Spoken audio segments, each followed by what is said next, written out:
নমস্কার বন্ধুরা, আবার চলে এসেছি একটা নতুন রেসিপির সাথে। আশা করি বন্ধুরা যে যেখান থেকে আমার ভিডিওগুলো দেখছেন সবাই ভালো আছেন, আমিও ভালো আছি। আজকে আমি বানাবো এক বাটি আটা আর হলো একটা কাঁচা আলু দিয়ে বিকেলের টিফিন। শুরু থেকে শেষ পর্যন্ত সঙ্গে থাকার অনুরোধ রইল। আর আমার চ্যানেলে যদি নতুন এসে থাকেন চ্যানেলটাকে সাবস্ক্রাইব করবেন আর প্রথমে ভিডিওটা পাওয়ার জন্য বেল আইকনটা প্রেস করবেন। এখানে আমি স্বাদ মতো নুন দিয়ে দিচ্ছি। প্রথমে এইখানে আটাটা আমি নিয়ে নিয়েছি। এইখানে আটাটা হবে 250-300 মতন আটা হবে, আমি নিয়েছি। আর আমি একটা আলু দিয়ে যে বলেছি বিকেলের টিফিন করব, আমি আটাটাকে এমনি নর্মাল যেরকম আটার রুটি হয় সেই রকমই কিন্তু মাখবো। আমি এর মধ্যে ময়ম করব না। আমি অল্প অল্প জল দিয়ে মেখে যেরকম আটার ডো তৈরি হয় ওই রকম তৈরি করব। দেখুন বন্ধুরা, এখানে আমার আটাটা মাখা হয়ে গেছে। আমি একটা ডো তৈরি করে নিয়েছি। আমি এবার এটাকে সাইড করে রেখে আমি অন্য অন্য কাজগুলো করে নেব। দেখুন বন্ধুরা, এখানে আমি একটা বড় আলু ছুলে নিয়েছি। আমি এই একটা আলু দিয়েই এই রেসিপিটা তৈরি করব। আমি প্রথমে এরকম করে ঘষে নেব। এরকম ধীরে ধীরেও ঘষতে পারেন, আবার হলো গিয়ে মানে এর থেকে একটু মোটা হলো গিয়ে ঘষনি মেশিন দিয়ে ঘষতে পারেন।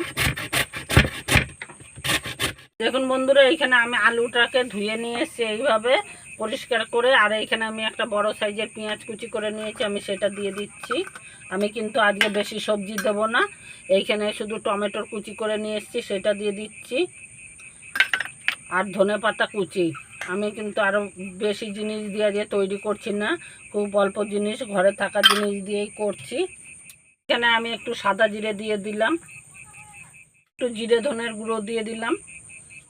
আমি বাটা লঙ্কা নিয়েছি 1/2 চামচের মতন, আর 1/2 চামচের মতন রসুন বাটা নিয়েছি, আমি দুটোই দিয়ে দিলাম। এখানে স্বাদ মতন নুন দিয়ে দিলাম। আমি এখানে 2 চামচের মতন আমি তেল দিয়ে দিচ্ছি, ছোট চামচের। আমি এবার সব উপকরণ দিয়ে একসাথে ভালো করে মেখে নেব।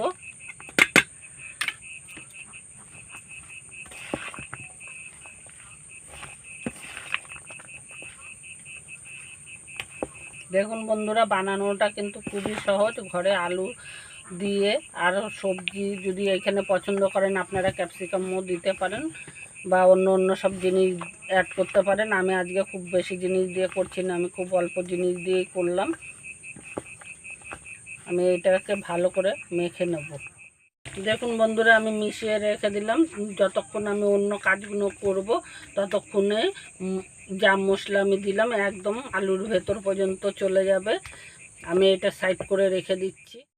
এখানে যে রুটিটা আটাটা আমি মেখে রেখেছিলাম, আমি আর একটু ডলে নিচ্ছি আটাটাকে।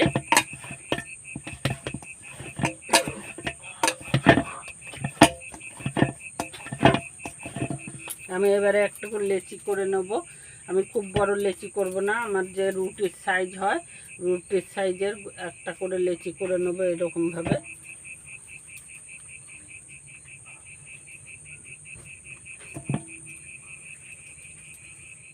বন্ধুরা, এখানে আমার 6টা লেচি হয়েছে। আমি একটাকে তুলে নিচ্ছি আর বাদবাকি সরিয়ে রাখছি। সরিয়ে রেখে আমি এখানে আটা দিয়ে বেলে নেব।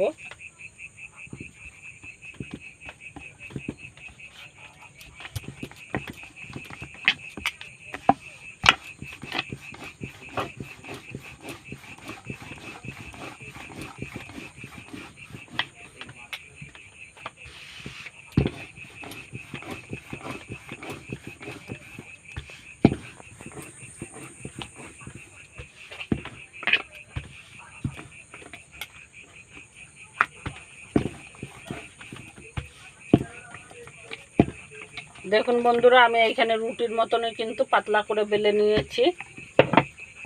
আমার রুটিটা তো বেলা হয়ে গেছে। আর এখানে মিশ্রণটা যে আমি তৈরি করে রেখেছিলাম সেটা আমি দিয়ে দিচ্ছি। আমি খুব বেশি করে দেবো না, আমার সব কটা রুটিতে যাতে হয় সেই বুঝে কিন্তু আমি এইভাবে পেতে নিচ্ছি।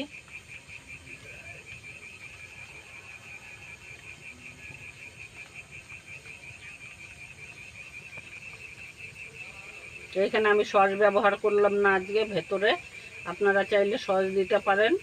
আমি আজকে সসটা ব্যবহার করছি না। এরকম পাতলা করে যদি বেলা মানে মিশ্রণটা দেওয়া যায় তাহলে কিন্তু সুবিধাই হবে।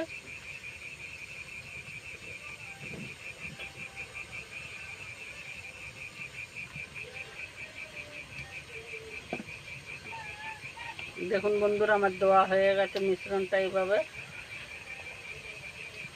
এবার আমি এটাকে এরকম করে আস্তে আস্তে বেলে নেব। আমি এইভাবে বেলে নিচ্ছি, দেখুন বন্ধুরা।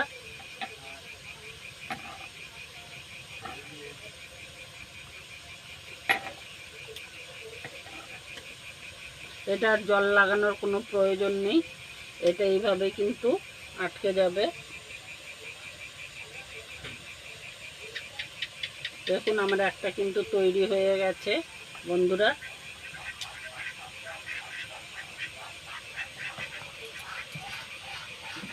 আর এইখানে আমি একটা হলো গিয়ে ঝাঁঝরি থালা নিয়েছি, তার মধ্যে একটু তেল ব্রাশ করে নেব।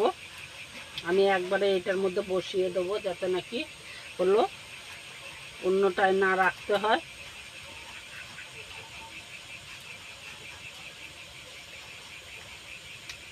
তেলটা আমার ব্রাশ করা হয়ে গেছে। আমি এইরকমভাবে আর বাকিগুলো একটা একটা করে তৈরি করে এর মধ্যে বসিয়ে নেব।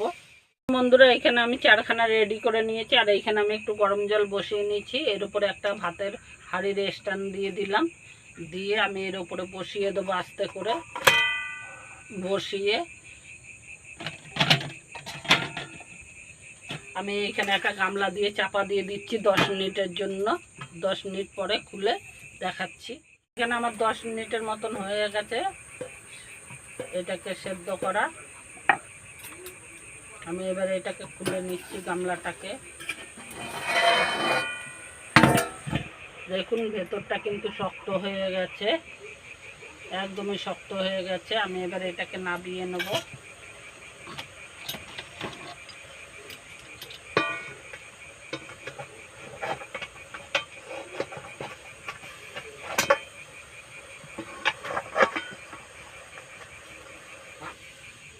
এটাকে আমি নাবিয়ে রাখছি, ঠান্ডা হওয়া অপেক্ষা করব।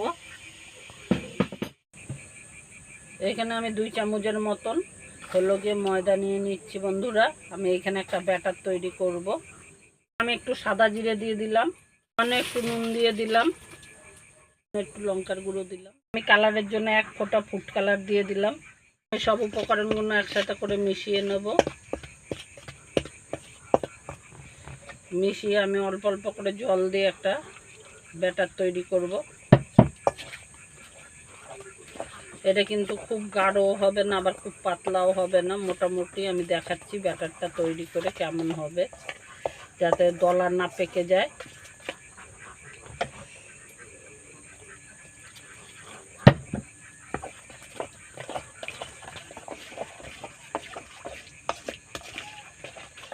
কটা কারি পাতা ভাজা ছিল, আমি সেটা দিয়ে দিচ্ছি। ওইখানে তো আমি ধনে পাতা ব্যবহার করেছি, আর এইখানে কিন্তু আমি কারি পাতাটাই ব্যবহার করলাম। আপনারা চাইলে কিন্তু ধনে পাতাটাও ব্যবহার করতে পারেন। দেখুন বন্ধুরা, আমি এরকম একটা পাতলা ব্যাটার তৈরি করলাম। বন্ধুরা, এখানে আমার ঠান্ডা হয়ে গেছে। আমি এবার একটা একটা করে তুলে নেব।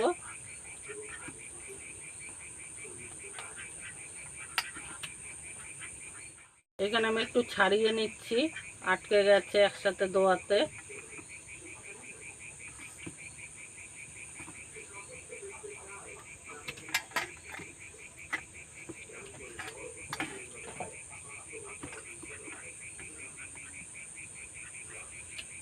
দেখুন বন্ধুরা, আমি একটা একটা করে তুলে নিচ্ছি।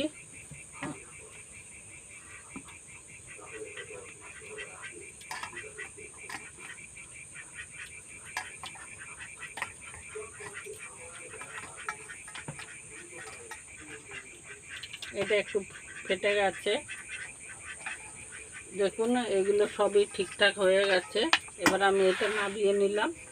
দেখুন বন্ধুরা, এখানে আমি পিস করে নিচ্ছি। আপনারা যে ক পিস ইচ্ছা হয় করে নেবেন।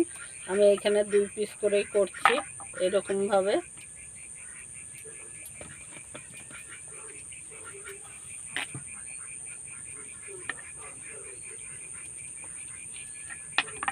আমি এইভাবে সবগুলো কেটে নেব। বন্ধুরা, এখানে আমি প্যান বসিয়ে নিয়েছি, আর আমি প্যানের মধ্যে তেল দিয়ে দিচ্ছি। এটা কিন্তু ভাজতে খুব বেশি তেল লাগবে না, সামান্য তেলেই হয়ে যায়। বন্ধুরা এখানে আমি সবগুলো এরকম কেটে পিস পিস করে নিয়েছি। আর এইখানে যে আমি ব্যাটারটা করেছিলাম, আমি ব্যাটারটার মধ্যে এরকমভাবে দিয়ে নিয়ে তারপর আমি বসিয়ে, এই যে প্যানে যে তেল বসিয়েছি, আমার তেলটাও গরম হয়ে গেছে, আমি তেলের মধ্যে আস্তে আস্তে দিয়ে দেবো। এটা খুব ডিপ ফ্রাই করতে হয় না, এটা অল্প তেলেই কিন্তু করা যায় বন্ধুরা।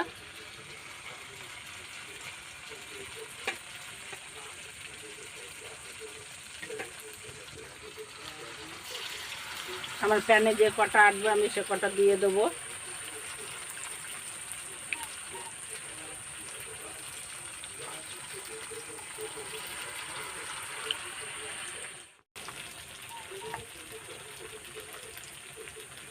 দেখুন বন্ধুরা এখানে আমার প্যানে 4টে আর আটলো, আমি 4টেই দিলাম, দিয়ে এই পিঠ ওই পিঠ লাল করে আমি ভেজে নেবো। দেখুন বন্ধুরা আমার এইখানে এক পিঠ হয়ে গেছে।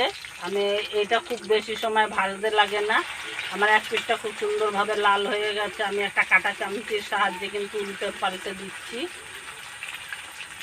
এই কাঁটা চামচ দিয়ে উল্টালে কিন্তু তেল ছিটকানোর একদমই ভয় থাকে না বন্ধুরা। দেখুন এক পিঠটা আমার কি সুন্দর গোল্ডেন কালার হয়ে ভাজা হয়ে গেছে, আমি আর এক পিঠটাও এরকম গোল্ডেন করে ভাজবো। বন্ধুরা এখানে লাল করে আমার ভাজা হয়ে গেছে আর আমি তুলে নিচ্ছি।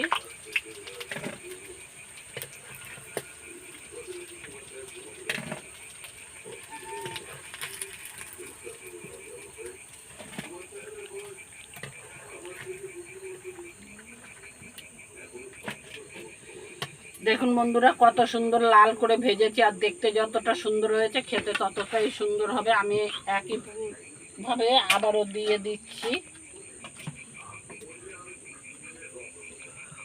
আপনাদের বোঝার সুবিধার জন্য কিন্তু আমি আরেকবারও দেখাচ্ছি।